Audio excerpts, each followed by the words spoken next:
The first thing they take is your name, not officially, not on paper, but in here, the name your mother gave you dies within the first 72 hours.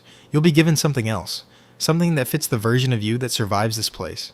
You don't choose it, you earn it, or it gets chosen for you, and you won't always like what they see. You're standing in the yard. It's your third day. The sun is flat and white. The concrete smells like bleach and rust. Somebody bumps your shoulder and doesn't look back. You understand immediately. This is the test. Everything here is a test. Level 1. Fresh meat. You don't belong to anyone yet. That's the most dangerous thing you can be. In here, unaffiliated means unprotected. Unprotected means available. Available means someone is already deciding what you're worth and how to use you. You come in with whatever reputation followed you through intake. Maybe it's nothing. Maybe it's something. Either way, the men who've been here 3, 5, 10 years look at you the way mechanics look at a used car. Not with cruelty, with assessment. The first week, you watch everything and say almost nothing. You learn the geography. Which tables belong to whom, which corridors have blind spots, which guards look the other way, and which ones are actively working for someone inside. Because every guard is working for someone inside. You learn that fast. Sleep becomes tactical. You face the wall so no one can read your expression while you're vulnerable. You eat everything on your tray even when you're not hungry because showing you can't finish your food signals weakness at a level you don't fully understand yet, but your instincts do. Someone approaches you on day 9. He's not the biggest man in the unit. He's not loud. He's almost calm in a way that feels wrong, like stillness in the eye of something enormous. He doesn't offer protection. He doesn't threaten you. He just asks one question.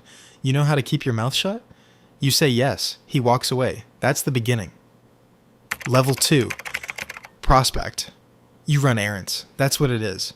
Strip away the mythology, the loyalty speeches, the coded language. You run errands. You deliver things. You hold things. You stand in certain places at certain times so that other people don't have to. You don't know what's in the packages. You're not supposed to. Knowing is a privilege you haven't earned and a liability you can't afford. What you're being evaluated on is simpler than you expected. Consistency, discretion, and nerve. Can you do the same thing every time without variance? Can you do it without asking questions?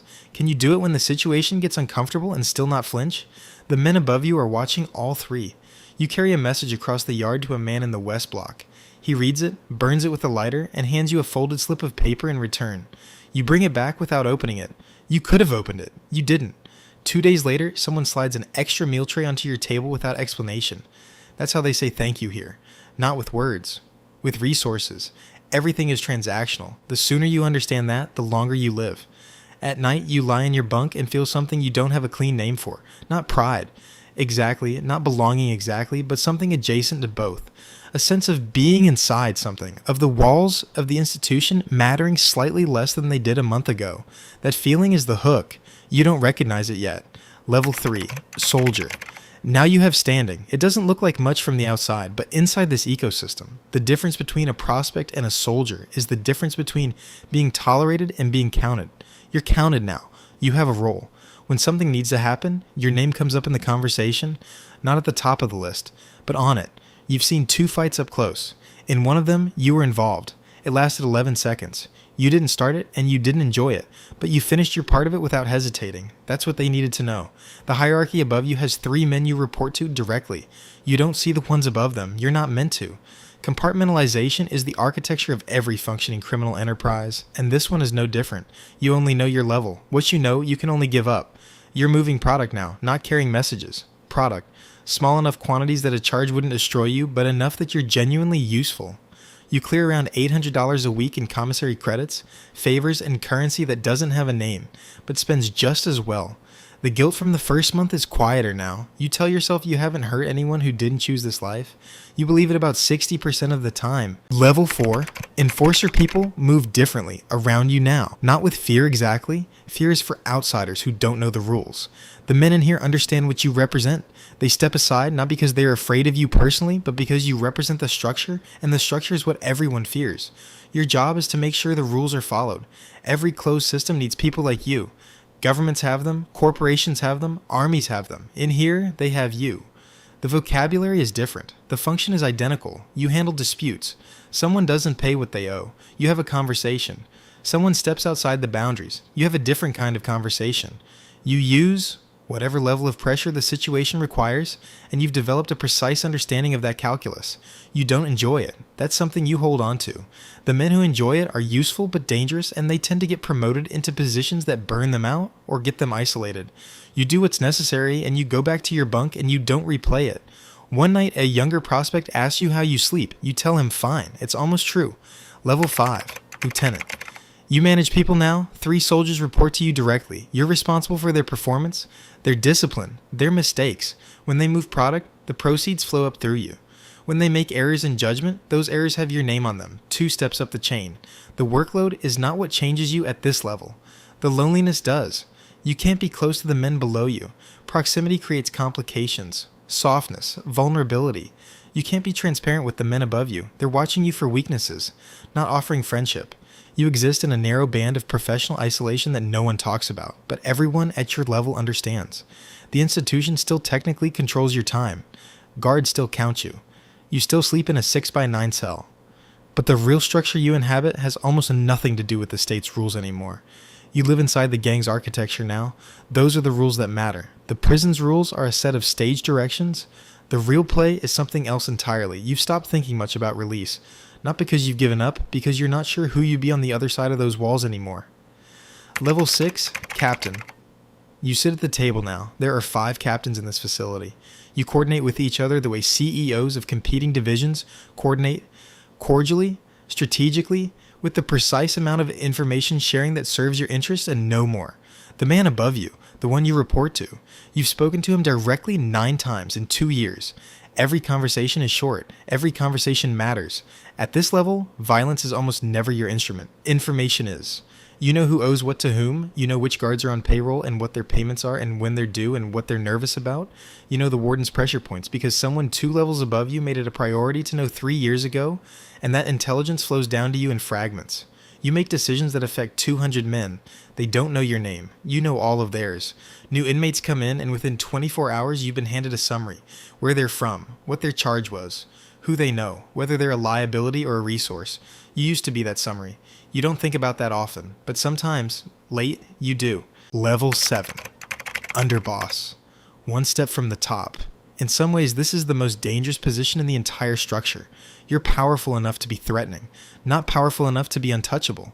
The man above you watches you the way a king watches his most capable general, with appreciation and suspicion in equal measure.